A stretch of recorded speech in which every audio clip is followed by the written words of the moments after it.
Welcome to our English classes. Today we will learn personal pronoun part 2. It will be seen that the possessive case of the personal pronoun have two forms. Of these are the forms my, our, your, her. They are called possessive adjective because they are used with nouns and do the work adjective as. यह देखा जाएगा कि व्यक्तिगत सर्वनाम का possessive case के रूप है।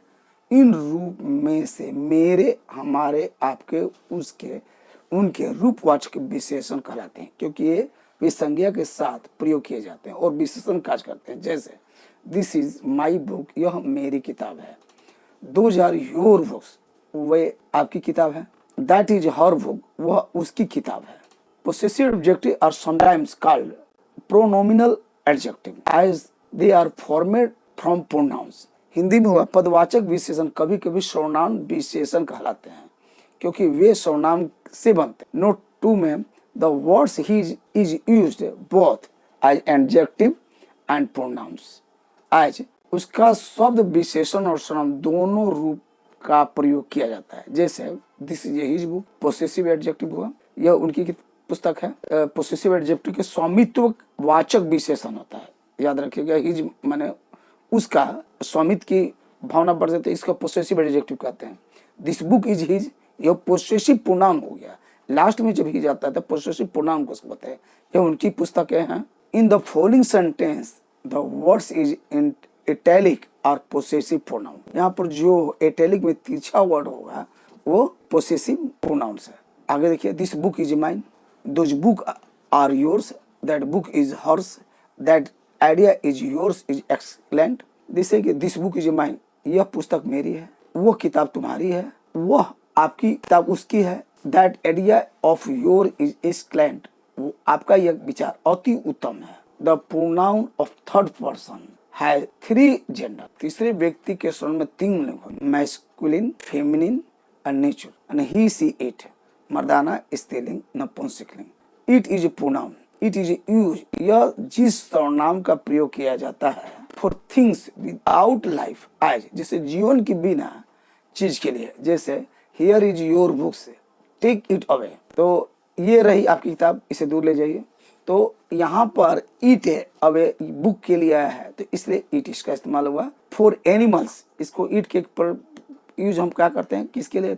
Animals. Unless be carefully wish to speak of them as male and female as, जैसे he loves his dog and cannot do without it, वो अपने कुत्ता का प्यार करता है और उसके बिना नहीं कर सकता। The horse fell and broke its leg, घोड़ा गिर गया और उसका पैर टूट गया। तो यहाँ घोड़ा के लिए भी इट्स प्रयोग हुआ है। For young child, unless we clearly wish to refer to the sex as, जैसे एक बच्चा है वो जानता नहीं कि लड़का है या लड़की है तो उसके लिए हम इट्स का ही प्रयोग करते हैं, इट का प्रयोग करते हैं। एक छोटा बच्चा के लिए जो तो स्पष्ट रूप से सिस का उल्लेख नहीं करता है। जैसे when I saw the child, तो चाइल्ड से क्लियर नहीं होता कि बच्चा की बच्ची है, तो इसलिए इट इज क्राइंग, बच्चे को देखा तो वो रो रहा था, तो इसलिए इट लगा हुआ है। याद रखिए, the baby has torn it's cloth, उस बच्चे ने अपने कपड़े को फाड़ लिया, तो इसलिए यहाँ भी इट लगा हुआ है।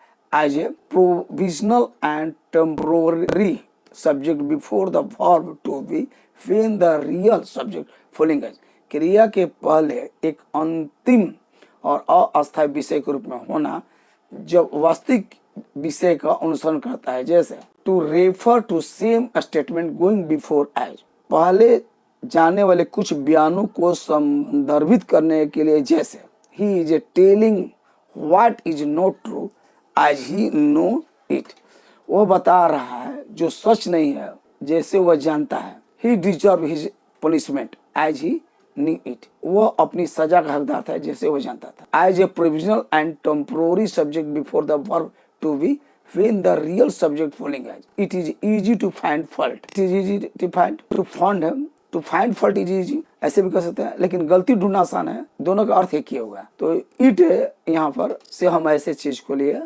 इस्तेमाल कर सकते हैं। आगे देखते हैं, it is doubtful whether he will come, यह संदिग्ध है कि वो आएगा कि नहीं, ऐसे में भी इट का प्रयोग होता है। It is certain that you are wrong, यह निश्चित है कि आप गलत हैं, तो ऐसे में भी इट का इस्तेमाल होता है। To give emphasis to the noun of pronoun following as निम्नलिखित संज्ञा के सर्वनाम पर जोर देना, जैसे it was I who first protest, मैंने ही सबसे पहले विरोध किया था। तो यहाँ पर जोर देने के लिए इट का प्रयोग किया गया है, मैंने ही सबसे पहले विरोध किया था।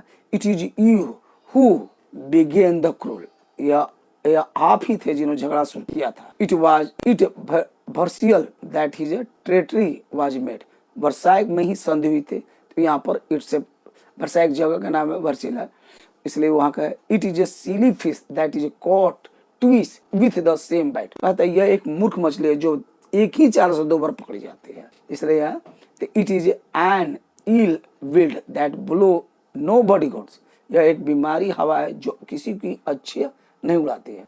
As an indefinite nominative of an impersonal verb, as यह अवैतिक क्रिया का अनिश्चितकर्ता के रूप में है, जैसे इट रेन्स, बारिश हो रही है, इट स्नो, बर्फ पड़ती है, इट ऑन थंडर्स, मतलब गरजता है। इसी के साथ ही आज का प्रोग्राम समाप्त होता है। Thanks for watching my video, like share subscribe to our channel.